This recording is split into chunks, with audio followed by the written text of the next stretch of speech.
and gentlemen, and welcome. Uh, Go Good ahead. evening, ladies and gentlemen, and welcome to FanJam Talk Show. My name is Colyn, and I'm the host for today, and I'm doing it from our London studios. But before we get into the hot topics, I've got some friends that have joined me tonight, and I wanted to introduce you to them. In Jamaica, in Kingston, we have this girl put the fear of God into the goal defenses around the world. Australia had sleepless nights. Her name is Simone Forbes. Simone, how you doing? I'm great, Colin. I hope you see that I'm dressed in my London Derby attire. So I absolutely love the look today. You're serving Cheltenham Ladies' Day, and the fascinator is great. so glad to see another woman in the house with Khalifa Yes, to her shortly. yes. Hi guys, I'm Simone Forbes, and I'm here waiting with bated breath to hear what Colin has in store for us. Excellent. And believe me, we have a lot of hot topic tonight. Next, we have Collingwood Magpies' latest recruit, the sharpshooter, Khalifa McCullin. How are you, Khalifa? Hey, I'm great, thank you. I am really excited to be here and see what you have in store for us today. Girl, I am so happy that you're here with us to have a Suncore superstar who's going to light up the Suncore League. So good to have you with us today. Thank you, thank Excellent. you. And next we have out of New York, we have the fierce wing attack, and believe me, we've had a few rumbles on court ourselves. We have John Williams in the house from Navigator Navigation, Men's Netball Club out of New York. How are you now, Duran? Doing good. Thanks for having me tonight, Colin, and we look forward to a great chat. Oh, excellent. You sound a little bit very measured compared to when you're on the court barking orders. One wouldn't thought so, but I'm glad I'm able to show the public a different side of me. I'm loving that. I'm loving that. Next, we have two-time world men's club champion. Oh, three times. I stand here corrected. Three times world men's club champion, sharpshooter, Kurt Dale is in the house. How are you, Kurt? Can you hear me? Can you hear me? Can you hear? I can hear you. We're Okay. hearing you clearly, Colin. Yeah. Yeah, but I don't think Kurt is hearing. Kurt, can you hear me? Yeah, we're going to keep it going, Colin. Keep going. Okay. And we should have an extra special guest. I think we're having some technical difficulties, but I'm sure he will join as soon as possible. Right, to kick off tonight's show, we're going in. Believe me, we're going in. Okay? So I want you all to buckle up because we're going in. Now, as we can remember, last year, the 25th of May, to be exact, the world witnessed a murder before their very eyes. George Floyd was murdered right before the world. What happened after that? It started a conversation about equalities and social injustices. I was very pleased to see the sport teams have taken on this cause and have really done very well, especially here in England. So, as you can imagine, learning that 2 weeks in a row that a player from a Super League team in England, but just remember tonight, I'm not going to call the team's name or the player's name. And even if you all know, we're not going to refer to them by their name or the Super League club. A player for 2 weeks in a row did not take the knee. Now, annoyed, frustrated, I was, but I want to keep it in check. So I'm throwing it out to the floor. I'm coming to you, Duran. What do you think about this? Every time, Colin, thanks for starting with me, by the way. This is a very deep and quite passionate topic to go on. And you know, it's a subject that many of us can't relate to, whether consciously or unconsciously. And I think that we have to be mindful that we have a choice and we have to give people their choices to exercise their choices as well. But the death of George Floyd is one that I hate to reflect on, but we have to, because it is the time that we're in, and we have to be realistic, right? But I also, in being realistic, I have to measure my responses that I give about anyone who have their personal means wish not to in any way, shape, or form. And so I take a very calculated but measured approach. And I like what you did earlier. We're not going to name the player. We're not going to name the club in respect of that.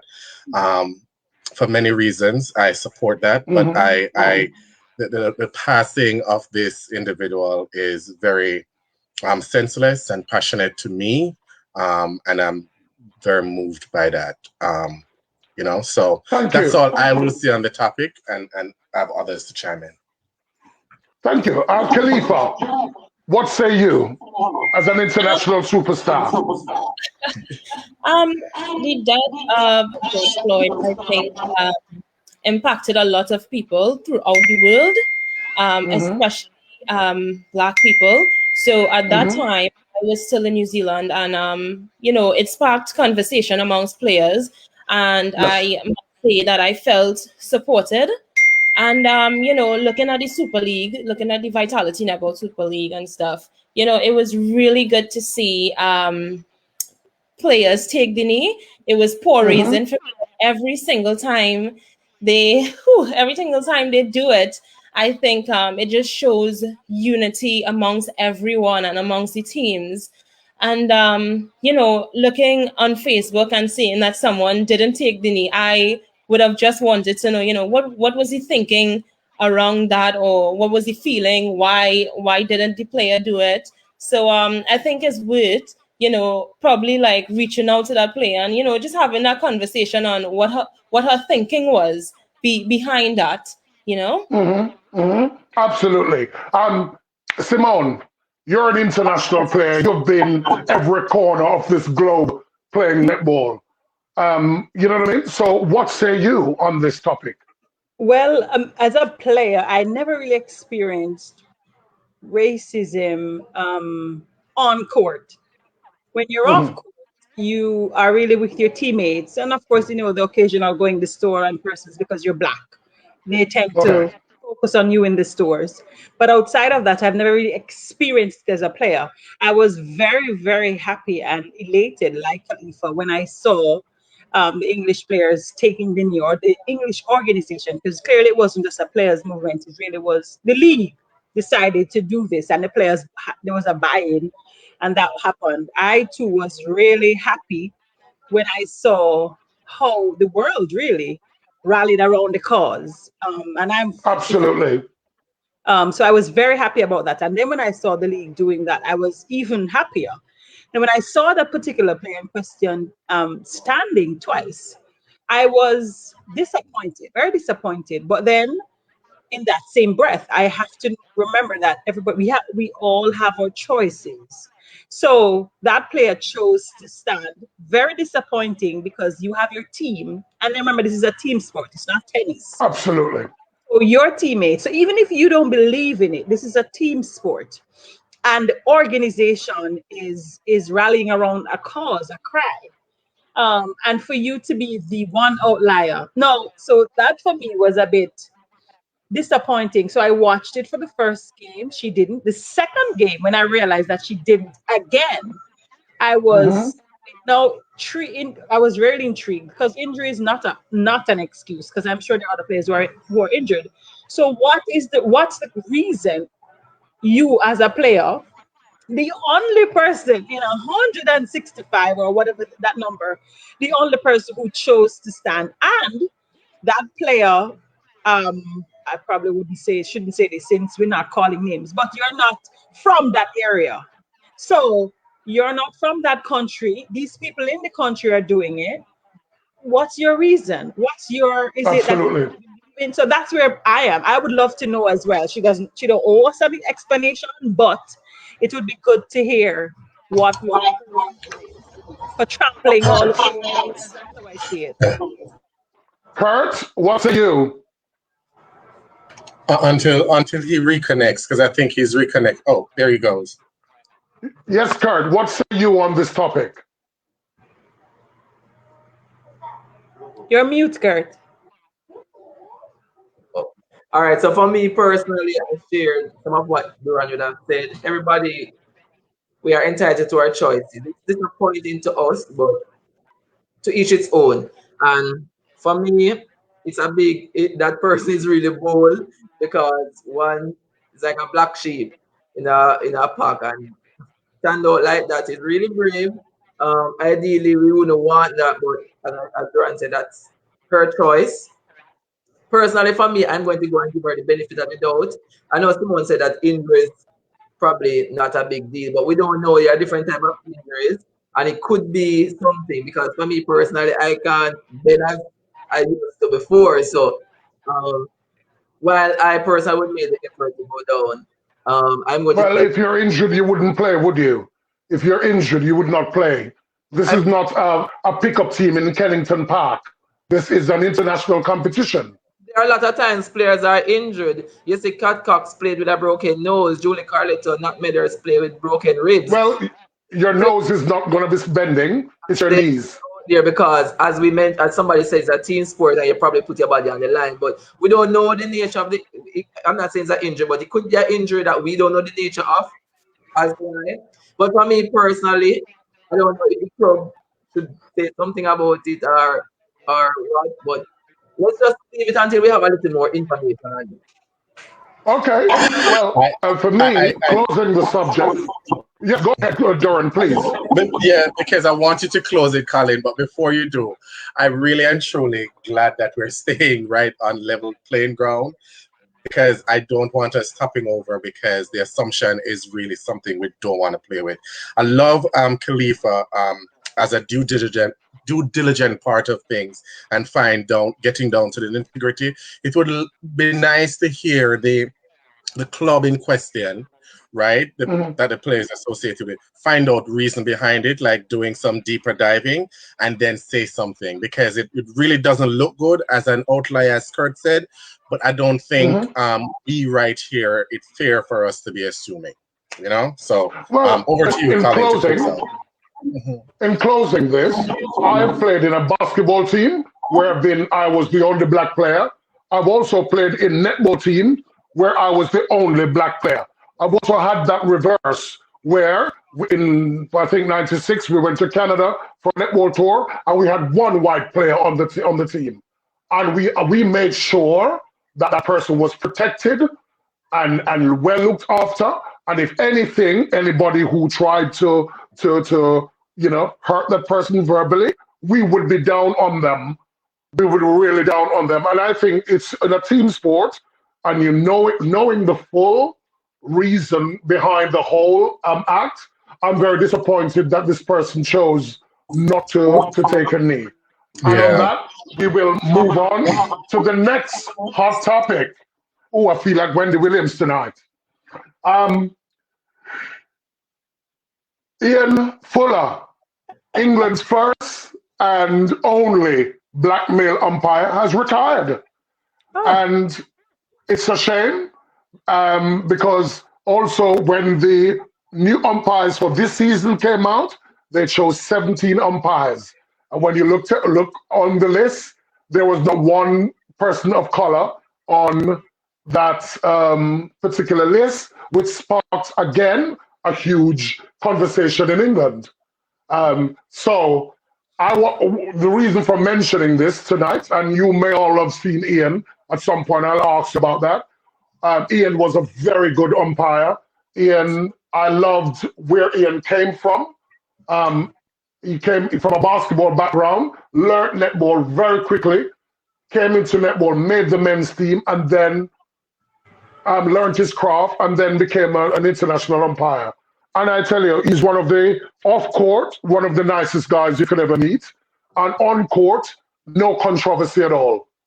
Never. You've never seen a controversy with him in a game. So those who have you experienced Ian's umpiring, Khalifa, when you were in England? Oh yes, absolutely. Ian did my first capped match, and you know, Yes. he was really strict with that whistle. But as you said, you know, off court, very very nice guy. You know, and for me, seeing Ian Yes. again being the lone black umpire, you know, I take pride in those things. Yeah. You know, and I really wish that, you know, the UK and, you know, around the world we'll find more people of color getting involved in umpiring. And I think that'll be a really good look Absolutely. for. And one of the reasons why we have to have these conversations, I know it's very uncomfortable, especially for our viewers watching. It is uncomfortable, but if we're going to solve this issue, we have to talk about these things, get through the uncomfortable bit, and then try to find a solution. Okay, and we have very good black umpires in the England, but they're not getting the opportunity. And we need England netball to step in as a big organization and really remedy that. And that's all we're going to say on that matter. Yes, Before you Doran, do, yes, Colin, please. before you do, I know we're even in our unconscious saying, right? And I'm saying unconscious Mm-hmm. because we're saying because we're black and we're predominantly Caribbean driven. It's not just black, but we Mm-hmm. want diversity across the board, right? Is that inclusiveness that Absolutely. we're talking about, right? So we'd love to see some people from Asia. We'd love to see some people from India. We'd love to see some of just a mixture, a broader, diverse pool of umpires, and not just umpires, but individuals around netball, whether from an Absolutely. administrative standpoint.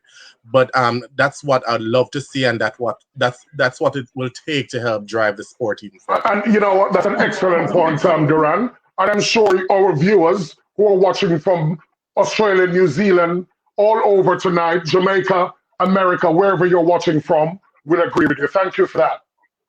Our next topic. Question before you move on from this topic. I know you said the list came out and you look, there was no representation in terms of black umpires. Is it a Mhm. case that there are no qualified umpires to be added? Qualified umpires of color? Well, Or listen, we have lots at the domestic level. We have a lot of black umpires. There are very good umpires, but it's a case of what is not what you know, is who you know. And I'm sorry to say this, and again, this might be controversial.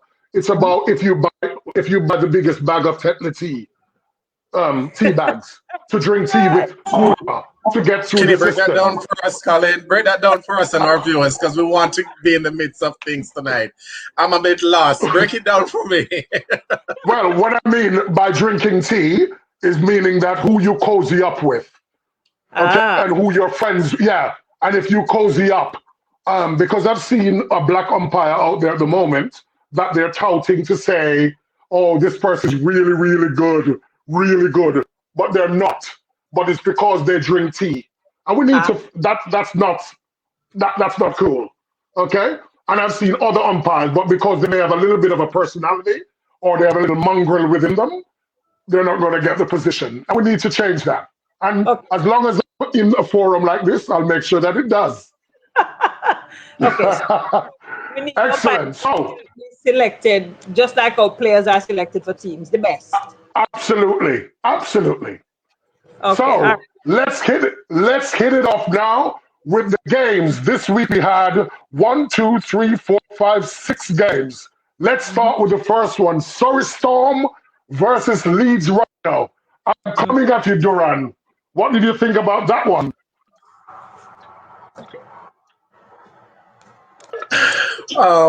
I don't know what to say about that game because, honestly speaking, start with someone else because I don't know what position to take on that game. So Okay, Kurt, I'm let's gonna go ask to you to Simone. chime in and Simone, just take it over. Yeah, or All right. Simone. Simone, Yeah. what say you? I was especially pleased with this game with Rhinos. So I'm just gonna go with Rhinos. For a team that lost so many of their starters to come out and Yes, put on a performance like that against the Storm and win, for me was yes. the highlight of the week for me. I mean, there are other good games, but let me tell you, Jade was clinical. And Oh, the young goal shooter that they rushed on, that's her last name, right? Sienna Ruston, who is 18 years old. 1-8. She was phenomenal, and the combination with her and Bria was for me very, I mean, very very promising. If Wallam doesn't, I mean, Wallam is a big loss for this team, but I think she's the 18-year-old. She's doing an amazing job for someone who is Yes, thrown into the deep end because that's what it really is. So she's doing a phenomenal job, and Jade is just the captain of the ship, and she's steering it in the right direction. The player Kurt, I'm so sorry I didn't have on my team is Vicky, who is doing Vicky fan. Arsola. Oh my gosh. I mean, I heard when I asked if she's on the English team and I was told she's in the setup. She's really clocking it and she's getting the balls and passing it on. So for me, Leeds, a team that has lost 4 starters, very, very good job. Dan is doing an awesome job Kurt, for them. Kurt, what say you? Yes, I was really impressed with Leeds as well, but Mickey Austin and the Storm team should be kicking themselves because they should have really won that game. They had it in the bag. They led for 3 quarters. How the hell did they? Yes, how the hell did they? Don't worry, Be we'll careful bleep when we get that fined, editing. Kurt. Please don't make it get fined. How did they allow that game to get away from them? I'm not sure, but that's the thing, and especially with netball, 5 and 6 goals is really nothing. It can be turned around just like that. So you really have to keep pushing on. And again, Mickey Austin made some changes. And I know sometimes you're thinking that, oh, I want to give fresh legs a long season. But sometimes you really have to solidify your starting seven and allow them to run Yes, the game and really see what they can do because absolutely. is come in and show up the momentum that you have. So she really need to look at it because last week she made a change at halftime, 2 changes at halftime, and this week she made one, I think, in the third quarter. And I'm not saying that's what caused the loss, but it could have contributed. When you have a momentum going, you really want to just ride that through and see the game out. So, but as Simone said, Rhino's looking really good. I was impressed by Jane, Rhea Dixon, and Vicky. Mm-hmm. So those three players are really standing up for them, in my opinion. So looking forward to see where we go from here. Mm-hmm. Khalifa, Oh, Khalifa. so I have been really impressed with that Leeds Rhinos team. Vicky, Yes. Vicky. I have played against Vicky when she was at Loughborough Lightning, and I think it was a Mm-hmm. good move for her to make so that she could be seen some more. I mean, yes, she was in the Lightning setup, and she was playing, but now you could actually see more of Vicky, more of what she does off Mm-hmm. ball while she's on players, and I have been really impressed. The youngster coming through at goal shooter, yes, it's unfortunate for their previous goal shooter, but this has been a Donald great Wallum. yeah, and this has been a great opportunity for that 18-year-old to step out there and just shine. And she has been doing that. So I am really looking forward to seeing what they present for the rest of the season. Well, Dora, do you want to add anything on that? You're Dora? mute. Not sure why, but that's what I do all day. Talk and mute. Anyway, um, and you guys all sum it up, but the part that baffled me is the change. One was the change, but sometimes you go to tournament, and I would always. Many people talk ill about Maureen All, but one thing with that woman that I've learned is that you may go to a championship, go to a tournament, and you may never touch that court, right? Sometimes you're just not Mm-hmm. needed. right? And I know Kurt is saying that he don't want to blame it on the change. I'm blaming it on the change.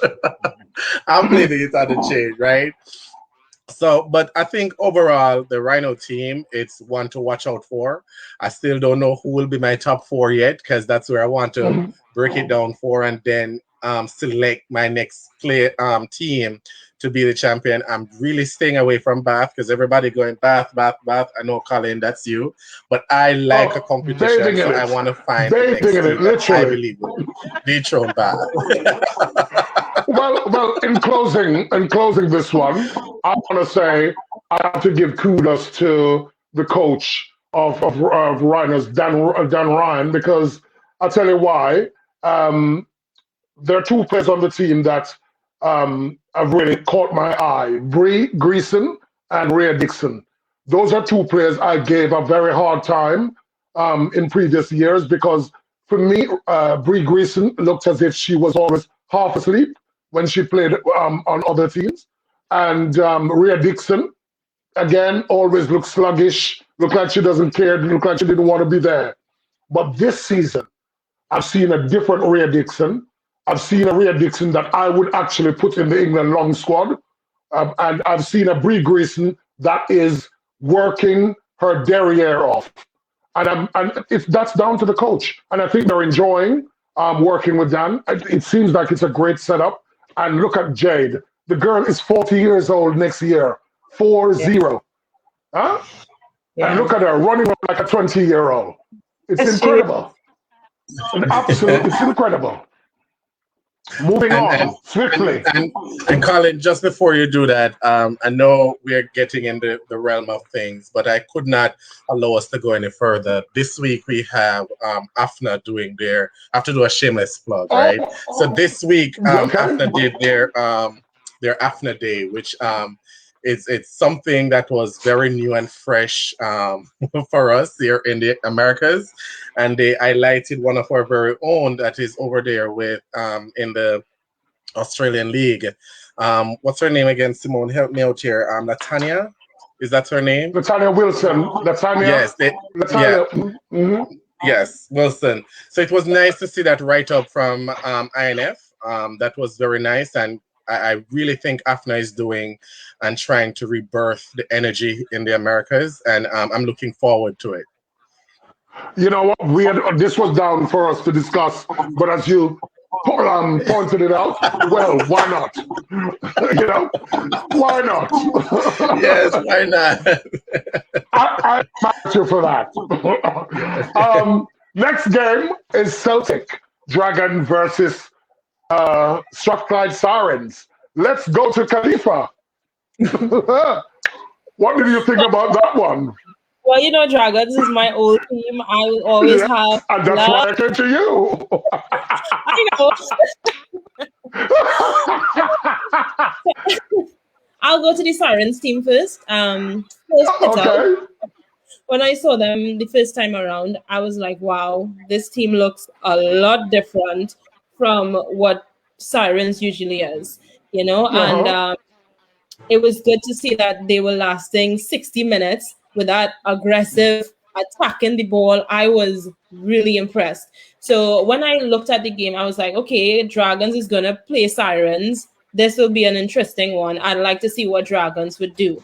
And, I think what's missing with the Dragons squad, I would say, would be leaders, people to stand up and, just control what's happening. And you're not seeing too much of that. I was really impressed by Amy. Amy did a good job. She shot well and she played well. But I think they need a full squad performance versus just 2 people playing well. But Sirens did that long running, and they won. That's how they won the match. They had a full team performance. They were aggressive on the ball. They were defensive. They were winning balls. Even though they lost Lindsay, who is very instrumental in that attacking area, they were able to bring somebody else on and get the job done. Kurt. Yes, so from last year, actually, I started raving about the Sirens team because they looked well drilled. Better and Goodwill at both shoot along with Lindsay Gallagher and the wing attack. I don't remember her name. Nicola McCary. That's her name? Yes. I think they, from last year, they have come together. They have been together for a couple of years now, and they're now forming a solid combination. And watching them when they played the game before this round, they were trusting each other and letting the ball go. And I think once they start doing that some more like they did against this Celtic team, they will be a force. And I think they will be the team that will cause some upset in this year's tournament because the players are standing up, and then they have Emma Barry on the bench, who is like 6'5", 6'6", Colin. You're 6'5". Shooting. And she's 18. 18-year-old, she's shooting consistently and from distance as well. And she's a lot stronger than I've seen before. So their outfit with Torina Vinkumbo in the back, who is winning plenty of ball back, they should be very competitive this year. Moving over to Celtic Dragon now, I think, as Khalifa said, they have a lot of things to work on. The links are missing. So even when they do, even though they rarely do, but when they turn over a ball in defense, they struggle to transition it to the attacking end. They have a great target in Amy, and I think they can look to getting the ball to her more because it doesn't matter where she gets it. Sometimes she's holding high in the circle, but I don't care. Get it to her because she's shooting from there. So it doesn't.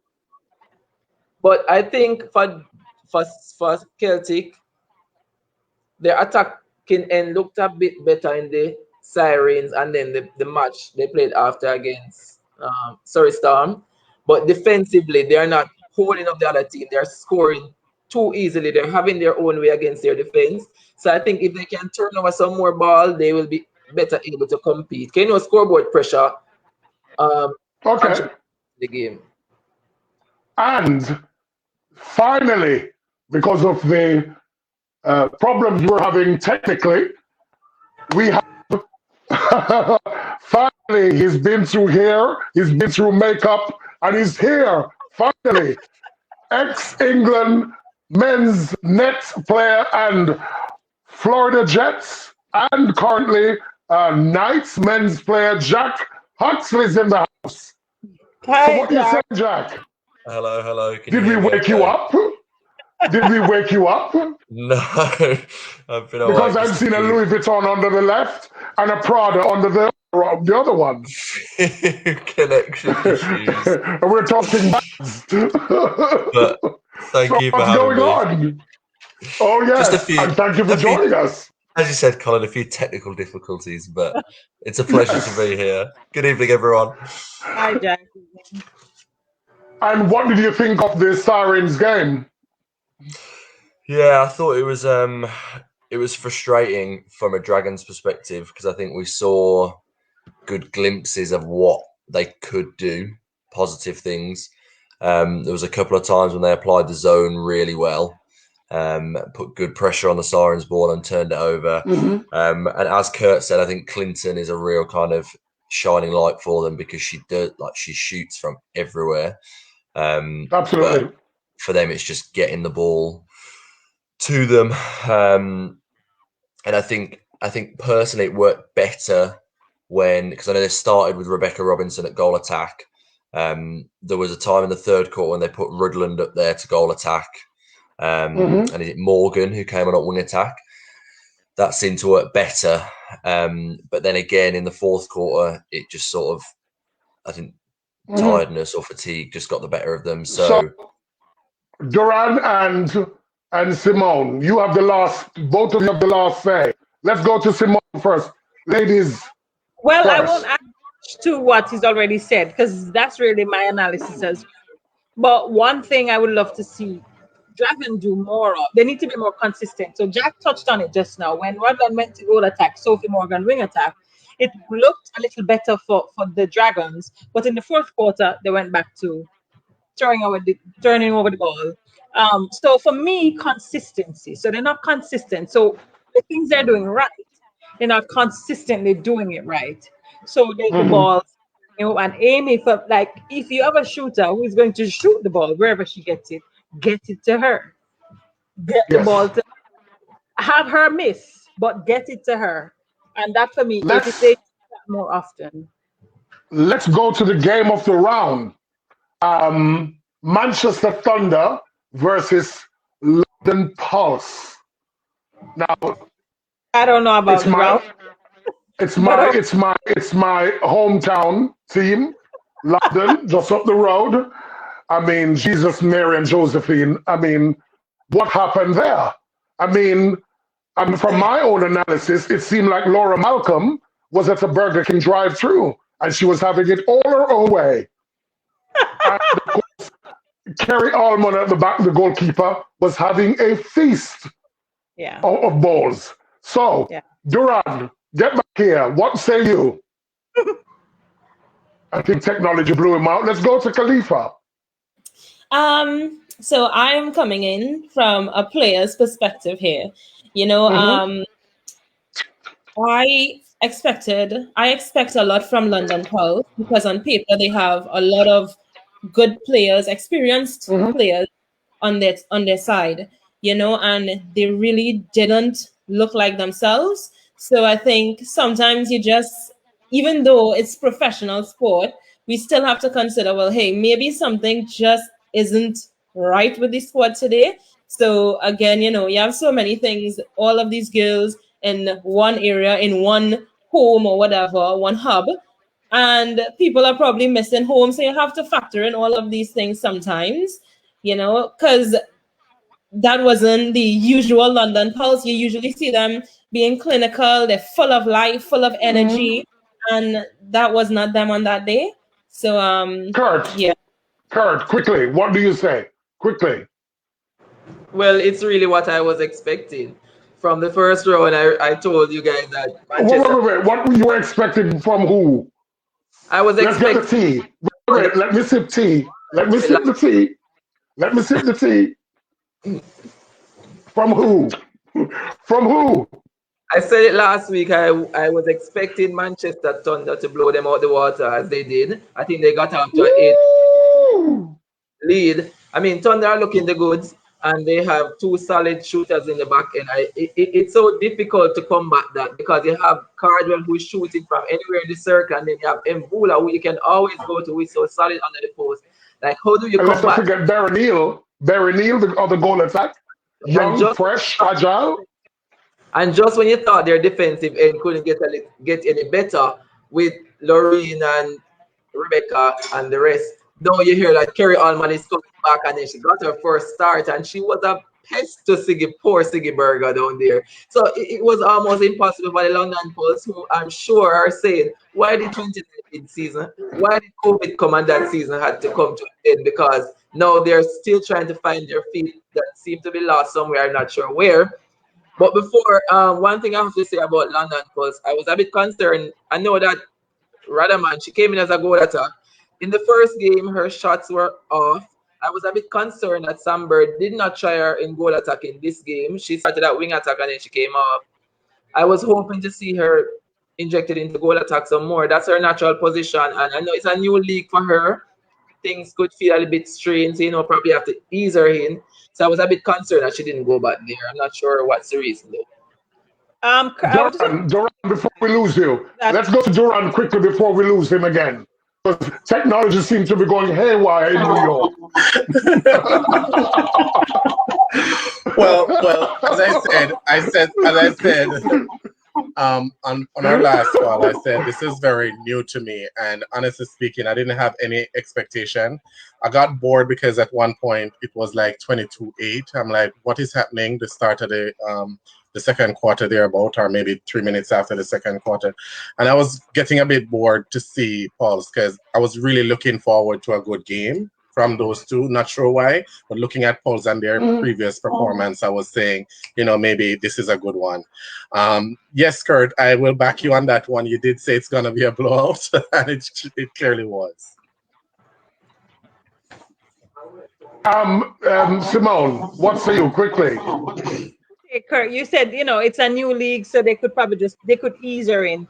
For me, I don't. Now it's not the time to ease her in. This is the first. This is what, round 3. Yes, it was round 3. I would throw her in now just to see how she swims, whether she swims or she sinks. But if you're gonna try new things, and you're going to put her in, and this you should be doing in a training sessions, clearly, and and practice matches. But this is now the competition. If you want to see if something works in the game, I would say put her on just to see what she comes with. That, go ahead. Remember, with COVID, she wouldn't have a full preseason with them. And also, London Pulse, this would have only been their second game. They have only played 2 games so far. Can I stop you there, Karen? Can I stop you? Can I just stop you there? Can I just stop you all them? Because we keep blaming COVID. COVID. If you're a netballer, I can meet Khalifa tomorrow at the park in Kennington with a team, and me and Khalifa would work that circle like the rent is due today. Because I'm a smart netballer, and so is Khalifa. So you see where we're going with this? It's about the smarts. So it doesn't matter if you came last night on the 11:59 bus or you came 5 months ago. At the end of the day, you're a professional netballer, and you should know how to catch and throw. And if you can't, may I suggest that you stay at home and make jam. So Colyn, I'm sorry? So Colyn, Huh? So Colyn, I agree with you in some retrospect, but it all depends on the caliber of your competitors, right? So you and Khalifa may be running circle around those who maybe just learning the sport, but not competitively, right? So it all depends, and this is a competitive competition, right? No. Whether fitness level or otherwise, right? Whether fitness level or otherwise, Khalifa may be fit, but what so you? But that's to say, COVID affect everyone. Wait, the tea. I sip to that. But in all due fairness, though, Colyn, you're right. COVID affect all the players, right? To Kurt's point, her time frame in the club, she may still need some more time to, gel with them. But I think Simone was right. It's not to squeeze her in, but to throw her in. This is round 3, right? At what point you're gonna rely on her to go in and make a difference when it gets to round 10, So I really think that more could have been done where she's concerned. Absolutely. Well, Jack, we're coming to you, and we're gonna go Loughborough versus Mavericks. Loughborough and Mavericks. Oh, Colyn. Don't even get me started on this game. Okay, you sound frustrated. So frustrating to watch. What frustrated you, Jack? I think for Mavericks, just errors. So many errors. Basic errors like centre passes, for one. They threw away so many centre passes, held balls on the centre pass. At one point, they got called for like a rolled ball. Like, that's like, 101 primary school netball. Don't roll the ball. Yeah. Like simple short bounce passes that were going off the back line, like simple things like that. And I think as well, like if I was a Mavericks coach or fan, I would have been disappointed with the way their heads dropped. Once it got to the second half, it was as if they were sort of like, well, we've lost this one and their heads were in the next game. And they just weren't. There wasn't the same effort from them. I mean, I think it's important to say they were missing. Obviously, they're still missing. Benta hasn't been able to play yet. Joe Tripp and Jody Gibson were all missing. So that's 3 of their kind of strongest 7 not there. But at the same time, don't you think if those players were there, they still would have lost the match? Yeah, I don't think they would have won. And I think that is a lot of credit to Loughborough. That's not just Mavericks. I think Loughborough were good. And I must say, from a Loughborough point of view, I was very impressed with their kind of ruthlessness, especially in the 3rd and 4th quarter. They just kept piling on the goals, which is important because I think it's easy to sort of for them to then put their head in the next match and think, well, we've won this, so kind of let's relax a bit. But they didn't, particularly with Ella Clark and Cholok. They just went for them. Let's go to New York. New York, what say you?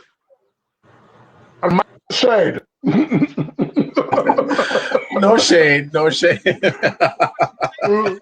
We're coming to you afterwards, Simone. Can I just add something to what Jack is saying about Lightning? And it brought me back to the Bath game because that's what they did with the Wasps. Um, Mhm. at the third, towards the end of the third into the fourth, they kind of said, "Okay, we're over this. We're leading by whatever. We're gonna win anyway." So the same intensity in quarters one, two, just went through the window, and they were just going through the motions. For me, that's the Bath game, which Mhm. meant the Wasps to come back into the game, and it looked as if they could have taken it. So that is, I think, what the Mavericks did exactly what Oh, um I'm going to disagree with you on that game, but we'll talk about that. that's fine. But even though it's two different results, for me, the Wasps in the last quarter ran over Team Bath, and it was not the same team I saw in quarters one and two. Okay. Duran, what say you? So for me, are we going with Team Bath and Wasp? Because I'm still a No, little no, no. bit. We're I, still on Mavericks and Loughborough. well, Mavericks for me, I don't know. I still think that Mavericks are playing a little below their expectation. For me, again, I'm new this year and I'm watching and diving into watching them currently and then um, reflecting on previous games last year and the year before. I still think there is just some synergy in terms of miscalculation of passes. There's just missing timing. It just Mhm. seem all over the place and maybe just lack leadership.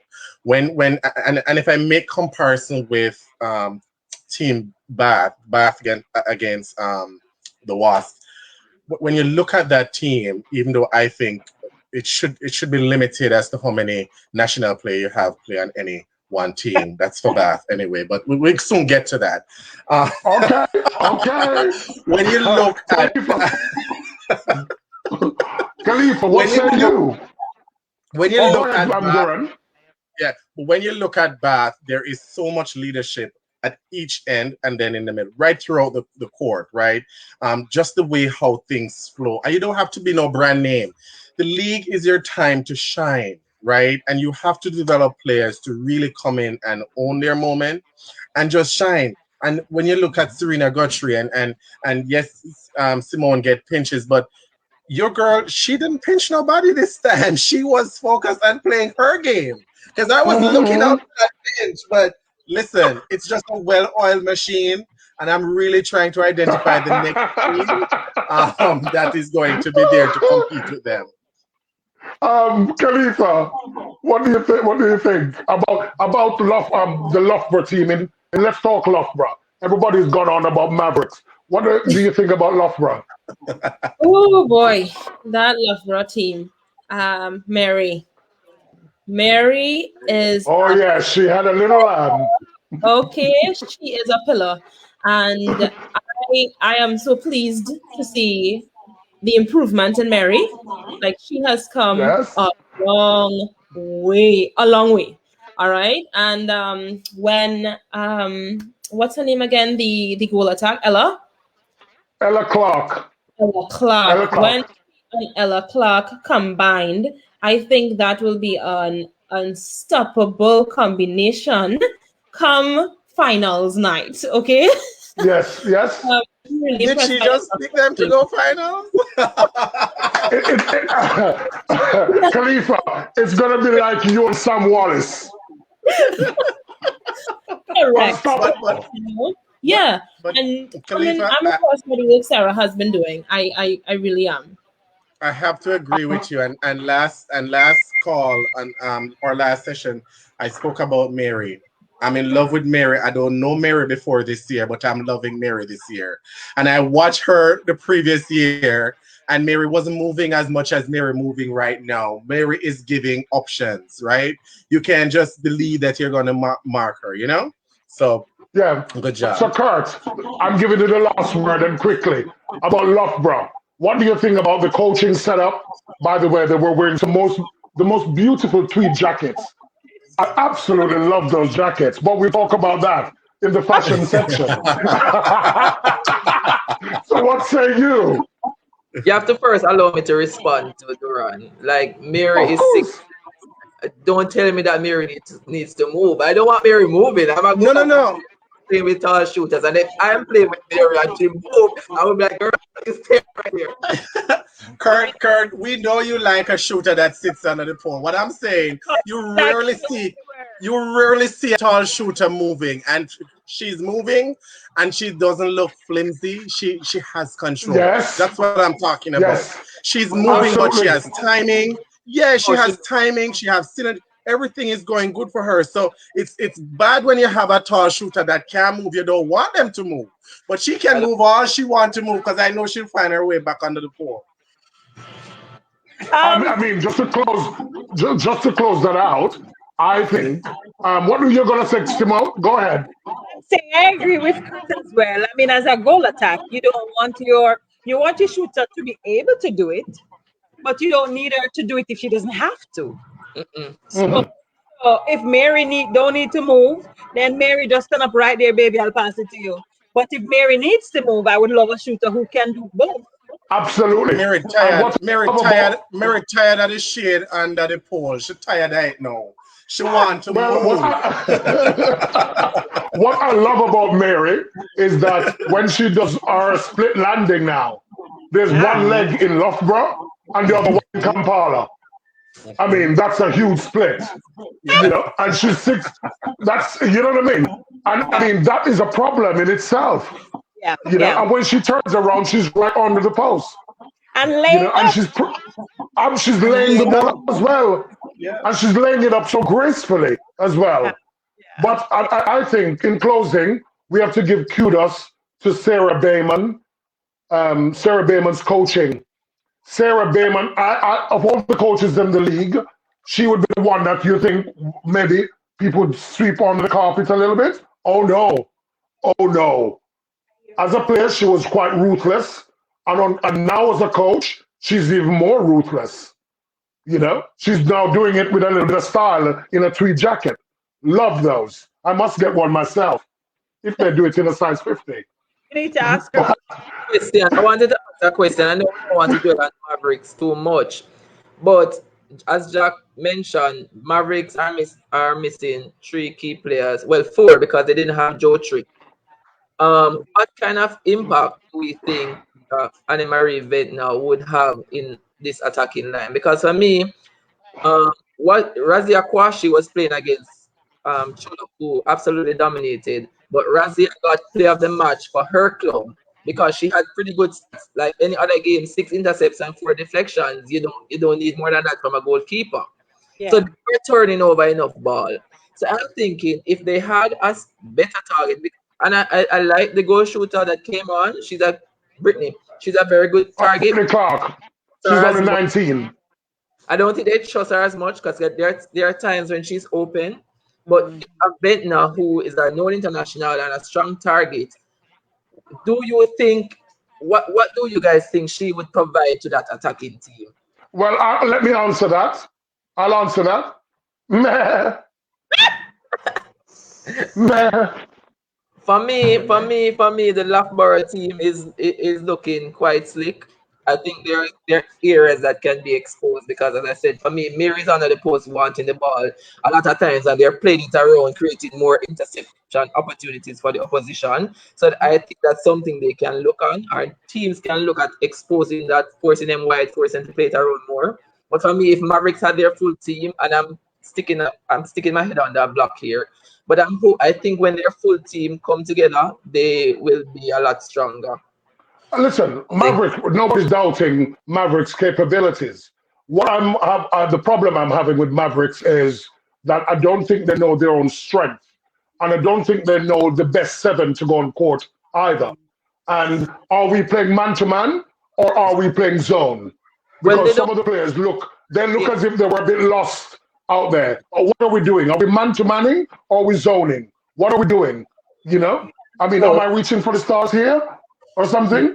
You know? We need to find a game plan and stick to it and own it. I think the problem they'll have is that when Ventnor comes back, who goes to goal attack, because I think actually so far this season, Kadeen has been a lot more effective at goal shooter. Yeah. But then obviously, Yes. if Ventnor comes back, Kadeen then goes to goal attack, and then Clark is obviously a more traditional goal shooter. So then I think, and then I don't think SM is designed to be like a starting 7 player. She's more of a squad player for them, and so it's just trying to fit their best players on court. I think Well, could become an issue for them. I actually think I actually give Brittany the props. If I was going to choose Brittany or Ventnor, I actually would go with Brittany because, and I'll tell you why. A lot of people may be throwing things at the television at the moment, and some of our viewers may be shaking their devices. But Ventnor is a mental player. She loses it here, and if you get in your playground, you can play hopscotch. You can do whatever you like in our playground, and that's it. Our shots will be going off. And I don't like a fragile shooter, and she's too fragile for me. Whereas, look at Brittany. I mean, Brittany is made for wear and tear. You can't push her down, okay? If you push her down, I mean, you're going down as well, because that girl is made for wear and tear. Yeah, she's. Can we just? But I just want to add to that. I don't know when Ventnor is gonna come back. So right as it is now, we're through round 3 and we're about to go to 4, and I don't think she's gonna be here for round 4 either. So you have this team or this attacking combination happening. They're not getting it quite right yet because I don't think they're utilizing Pringle enough. And I am going to agree with you, Jack, that Kadeen, her better game so far. Position is goal shooter. A goal shooter. Right. Yes. So she's now trying to figure out how to play goal attack with Brittany, who I think is effective if used in the game, because a lot of times she's available and they either don't know how to pass it or Kadeen is just crowding her and then she's not getting the ball.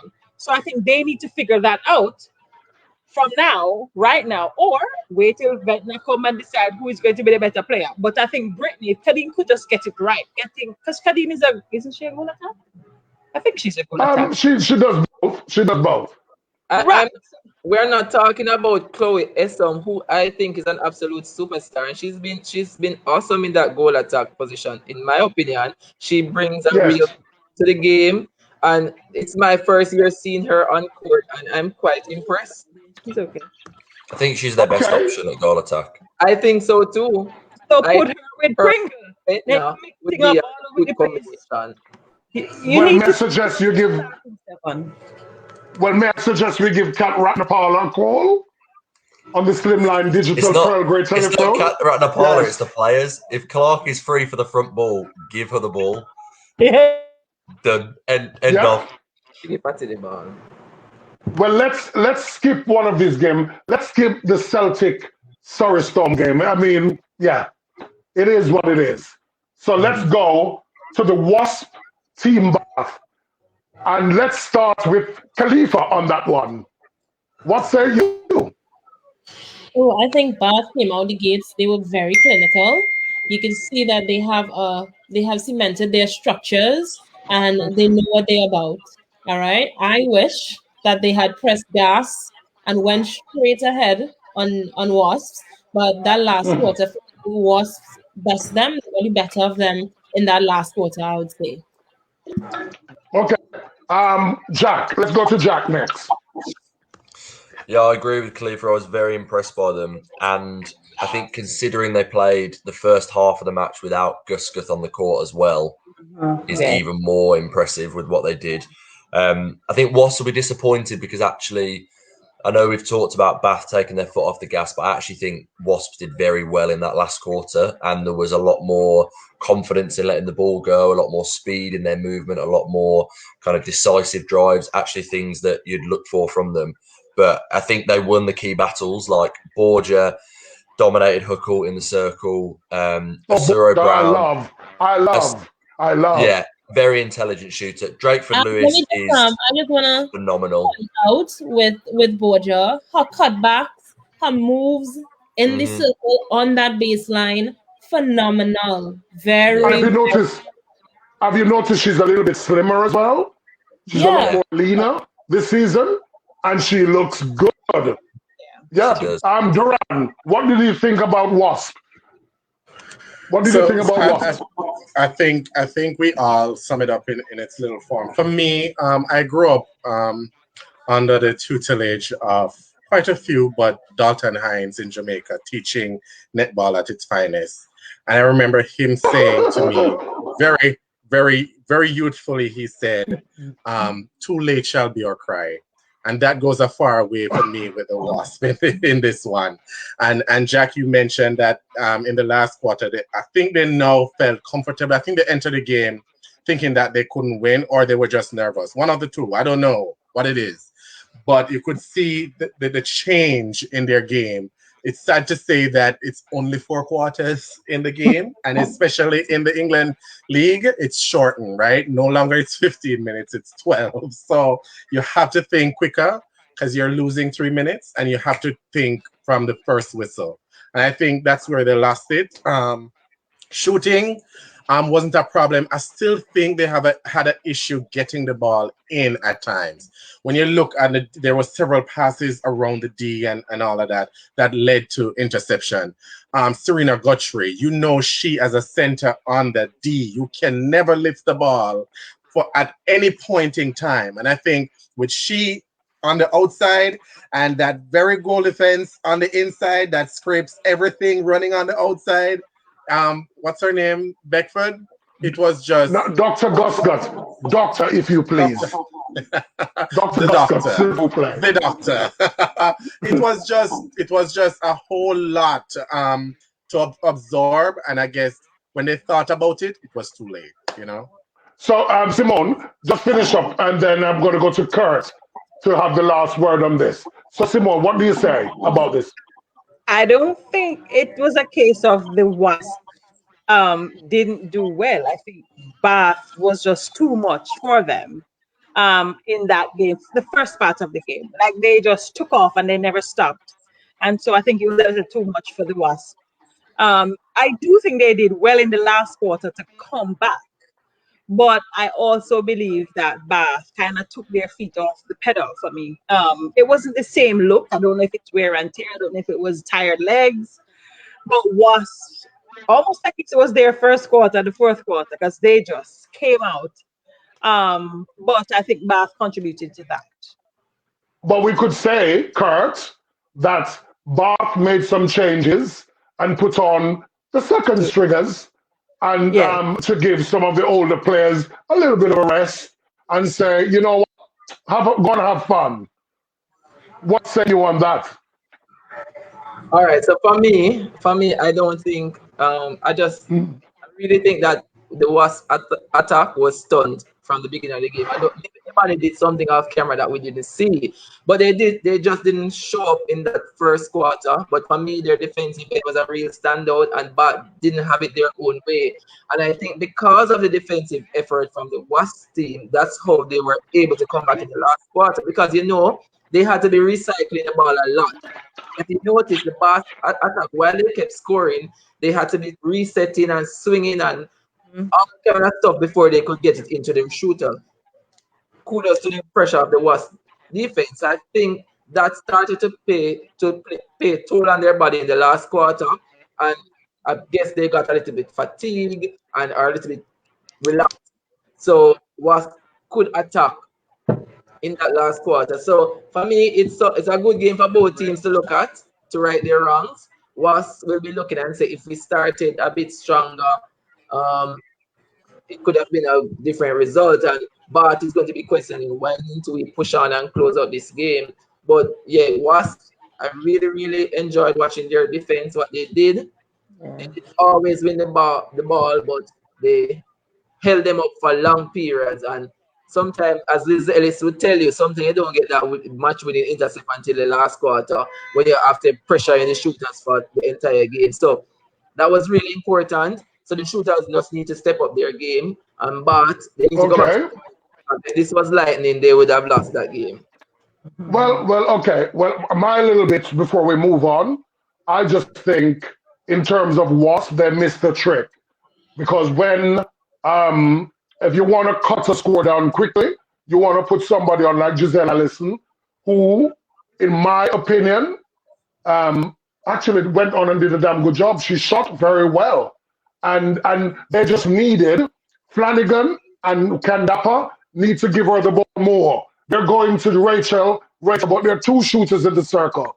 And I know Rachel has been playing for a long time, but you have to give respect to the goal attack too. And she can shoot. So give her the ball and let her do her thing. And in that, we're going to move over now quickly to the Jamaican watch. So we're going to have a quick look about who has been your Jamaican player of the round, of these 2 rounds, starting with Simone. I'm going to have to say Giselle.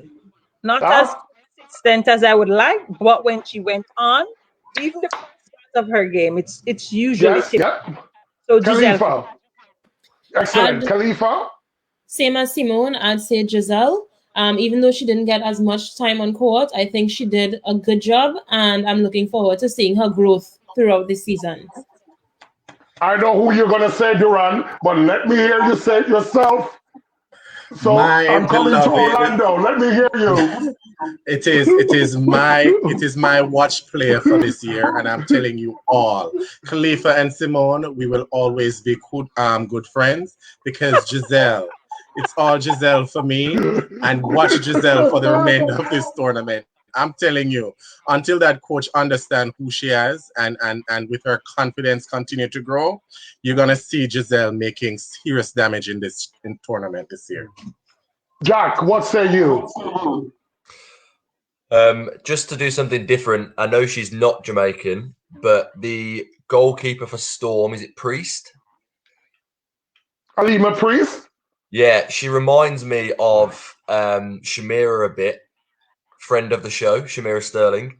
And I think I was disappointed to see, I know we didn't really focus on the Rhinos game, or it was before I came on, but I think her going off, you notice, made a big difference. Agree with these. If I was picking a Jamaican player, it would be Giselle. Okay. Kurt, what say you?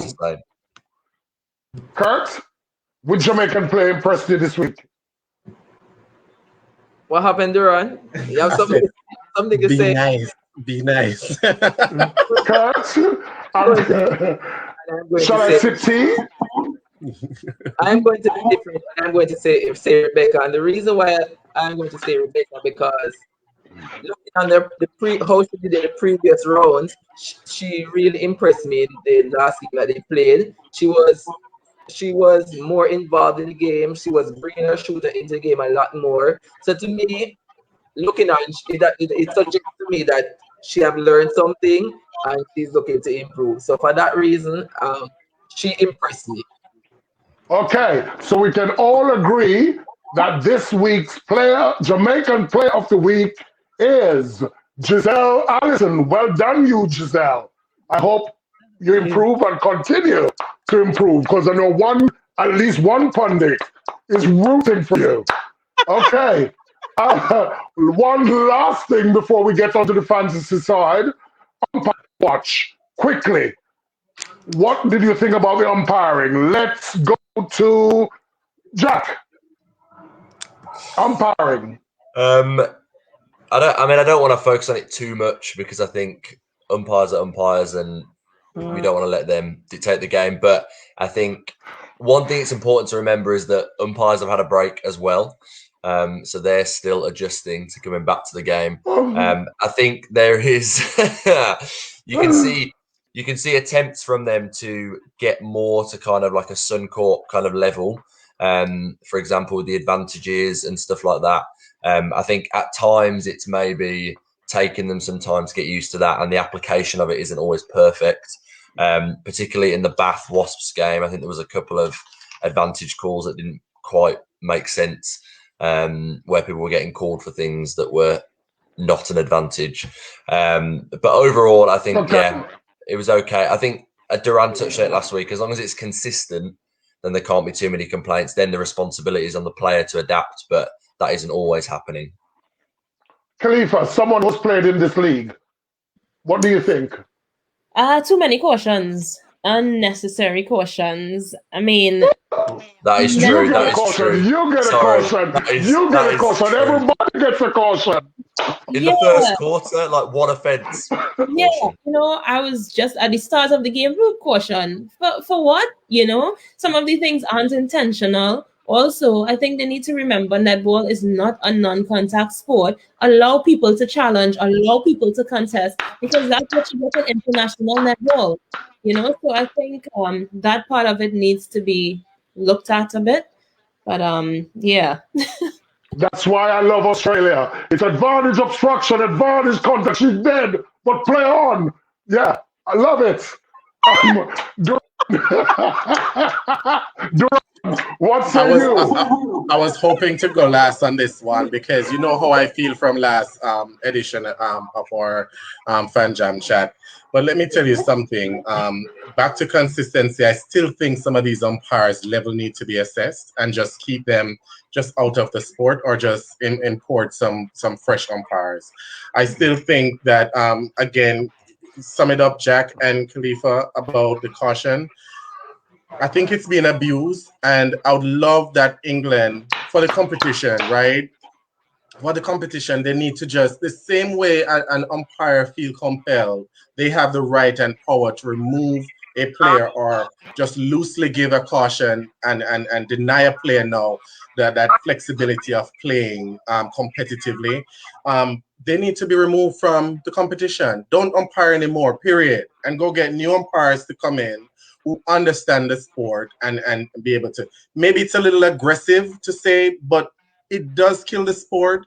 It does kill you, the viewers watching the sport. It does kill the sport from a player standpoint, and it makes you feel just lack interest and enthusiasm of doing and going more.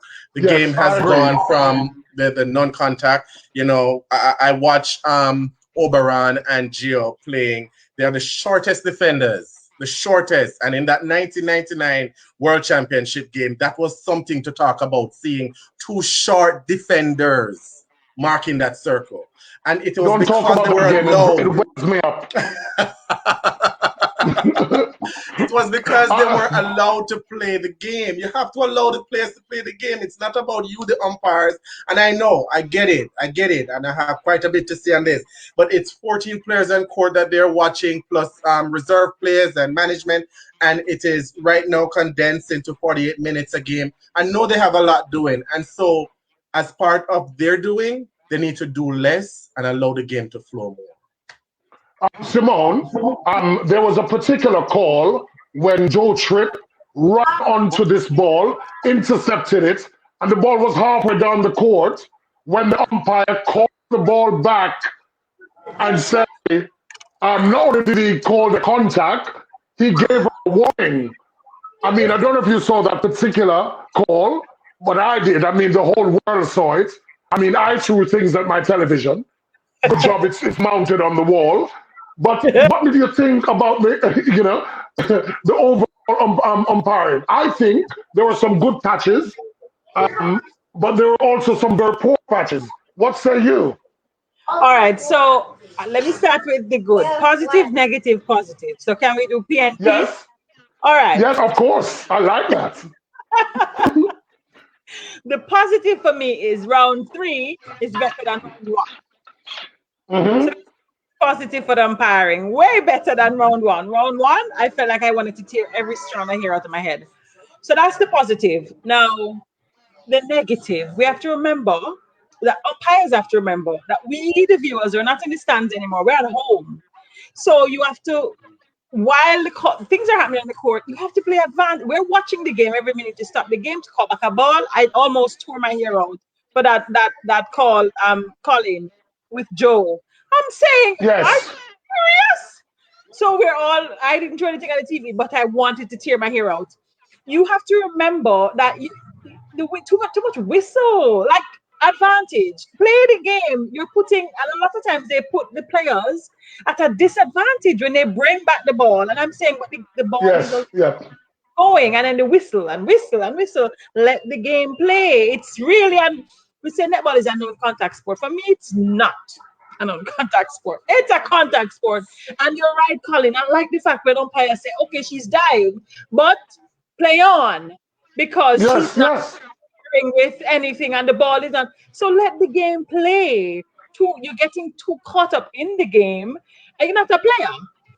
One, focus on getting yourselves better because I don't like to touch umpires, because it's a little, I can go on and on.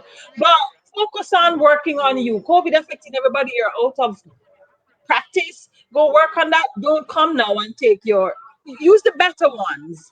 I don't like how, but like I said, it's a little better. Still not where I would love it to be. Yeah, agreed. The other positive. I remember which game it was. Was it the Bath game? I don't remember, but there was a game where I actually sat and I enjoyed the game itself, the umpiring of the game. And I'm saying, okay, so why Yes. don't we use these two umpires more? Because they allowed the game to play. I don't know if they spoke, the I organizers. think it was the woman called, it's a woman called Farah Jura. I think that's the one. I think that's the game. Because people commented on her umpiring and said how good she was. She kept That is, out of it. she just allows the game to play, which is what you want the umpires to do. Don't get too caught up in don't know to call it back. And I'm saying have the game flow. We're in the game, we're enjoying the game, and just let it go. But Yeah, but I'm happy that the trajectory is going in the it's getting right direction. better. So it's getting better. Absolutely. Lad. And on that, ladies and gentlemen, we're going to move into it's time for the fantasy game. And for Yeah. our viewers, and for viewers watching,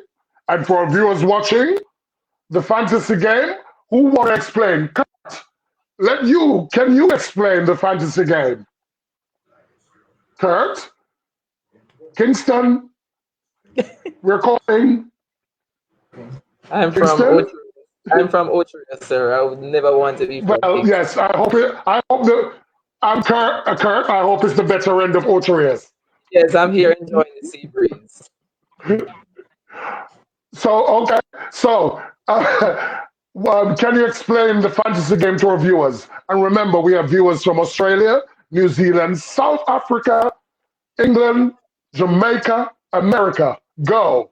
Well, I think you could probably go over to Simone and she would probably be able to give you more detailed Oh, typical ball attack. Pass the responsibility to the goal shooter. Let's go, Simone. Let's go. Simone, let's go. Funny, I only started football as a goal shooter after I retired. So Kurt, Okay. yeah, I'm goal attacker as well. But But no, let's just say the sharper of the two. I'll take the shot. The better shooter should take the ball. So I'll take Okay. Come back. Ooh, I think shots were fired there. So explain the fantasy game to our viewers. Right, so as you know, we can't play us here on the screen here, or most persons. So we can't because we can't play. We're talking it and we're playing it virtually. So FanJam Okay. scored fantasy game, fantasy league using the Vitality series. So us here, except Khalifa and Jack, are actually fantasy team managers. So we all have our Okay. shows I have a team. that's in the Vitality League. And after round 3, I think Colin is all the way down the bottom or something like that. I'm Well, actually I don't know because one of my players got the play of the match. So I don't know how that. I think I'm so you questioning the integrity. You want to get 20 points for that, Colin?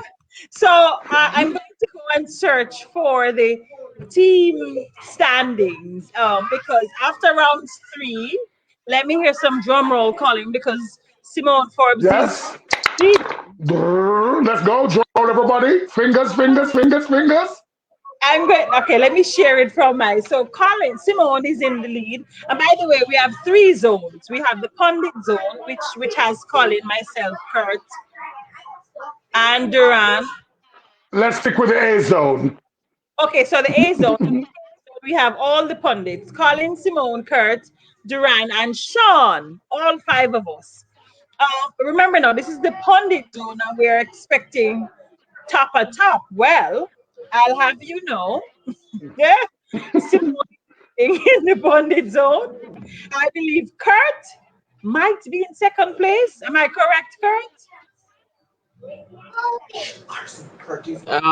Yes, that's correct. Right. Let me get the rest. Where's Here. Orlando?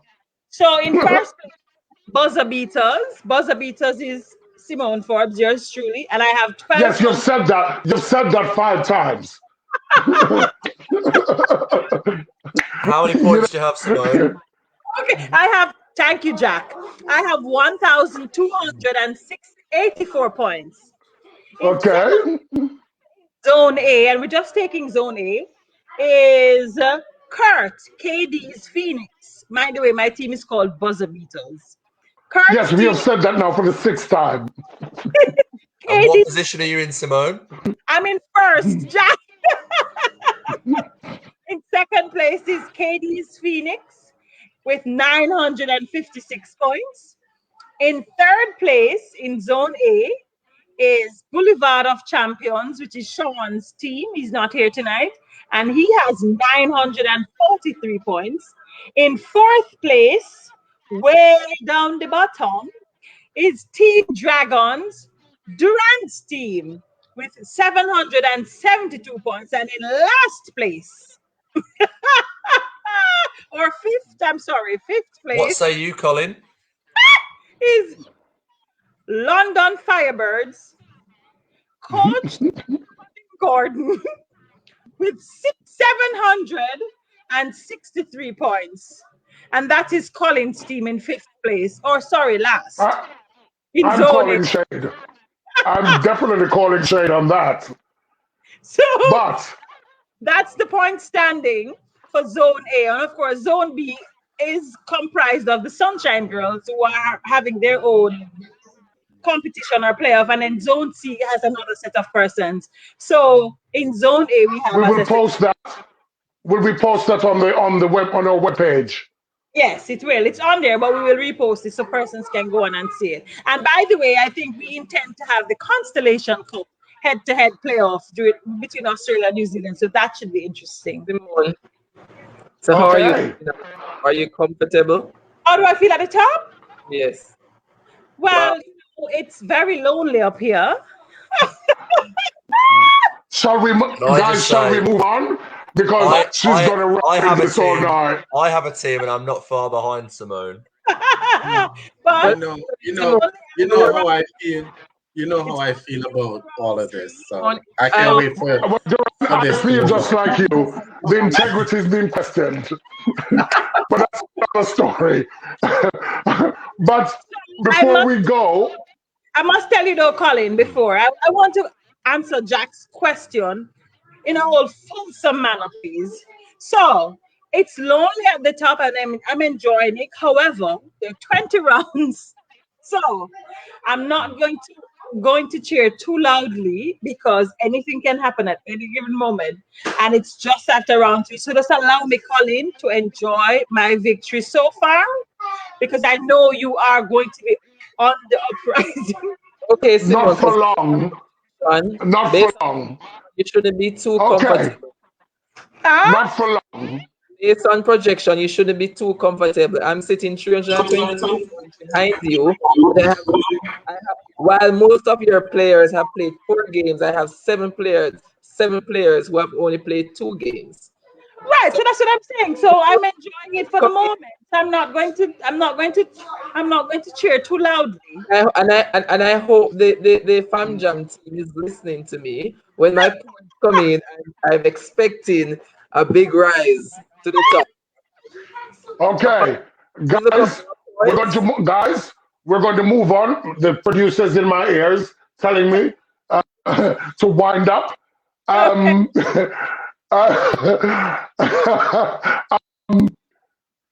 This week, some really great news came from down under. I mean, news that really, I had to clutch my pearls with excitement.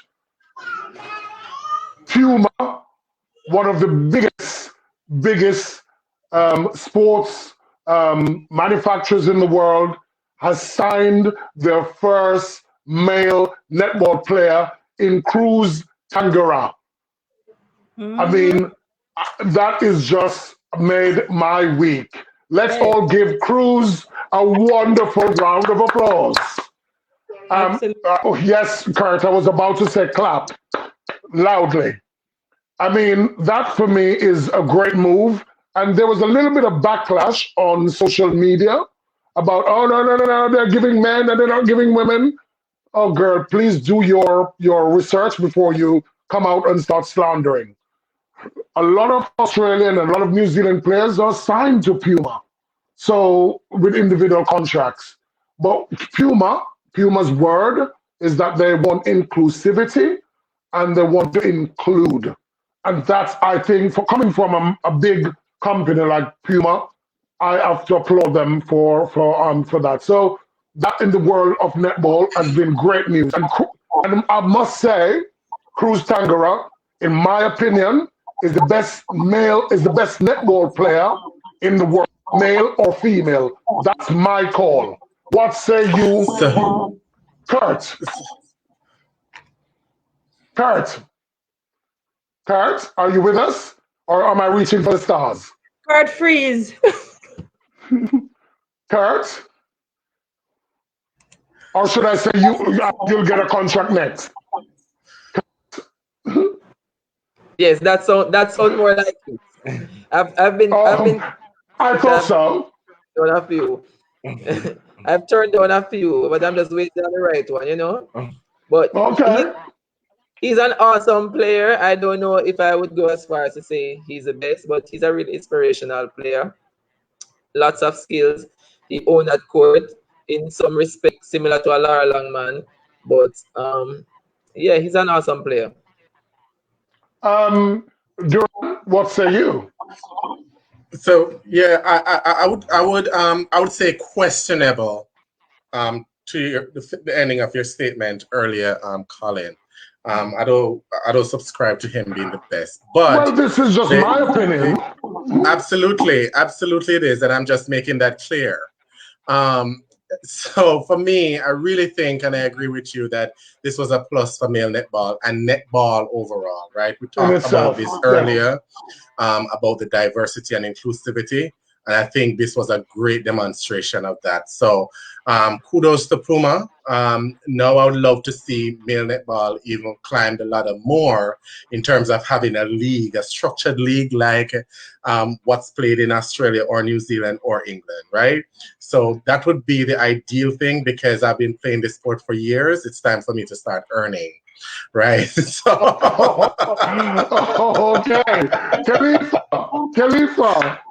Khalifa, what say you? Won't go as far as the last statement, the last part of his statement. But okay. He's a dynamic player, very exciting to watch, great ball handling skills. And as Duran said, it's a step in the right direction for the sport, I think. Okay. Jack? Yeah, I agree. I think it's an exciting time for men's netball and good to see more growth. I know in terms of Super League, their London Pulse have had some male training partners, or whatever the term is this year. Yes, they've had London Knights with them. Yes, they've had some extended squad members who are male. And then obviously him being included as a Puma athlete as well just helps to raise the profile, which I think a lot of netballers have been calling for quite a long time. And I mean, Simone, you discussed this topic in its entirety. I mean, you talk about the organization of men's netball and what they should do to get to the top. And here we are, a contract for one player. I mean, we're not friends with him yet, but I need to go and get a few coins off him. But what say you? I'm just happy to see male netballers moving beyond just being training partners for females. I mean, like you're right, Colin, I've spoken about this a lot. It's the Sunshine Girls, as we know the story. Male netballers have been the ones to help the team to go to these major championships. So I'm happy to see. I'm one of the biggest supporters of male netball. Being more organized and being, just seeing this is just awesome for me. So I'm happy to see that there is some movement beyond the regular Yep. being our training partner. So I am just looking forward to bigger and better things. So I can see a major championship where you have all male, all female mix, something major. So yeah, I'm happy to see that. And in closing, I'd like to say, it's really good to see men's netball being featured around in different countries, especially Australia and New Zealand, very, very heavily. I know here we are doing our thing. We've been doing our thing since 1980 and stuff, but it's happening, and it's happening slowly, gradually. Okay, we'll get there in the end. I remember one of our CEO, Joanna Adams, she did say, "Oh, there's no men's netball in England." I mean, I don't know what rock she was living under, but netball has been here since 1980. Okay? I made my debut in 1992 in a wonderful little town called Basingstoke, where I alighted the court and lit it with fire. And the rest is histoire, as they say. What you're saying, Colin. I mean, and as Simone mentioned that we are only training partners for the girls, but we actually have male competitions, like for example, the World Male Tournament in the USA.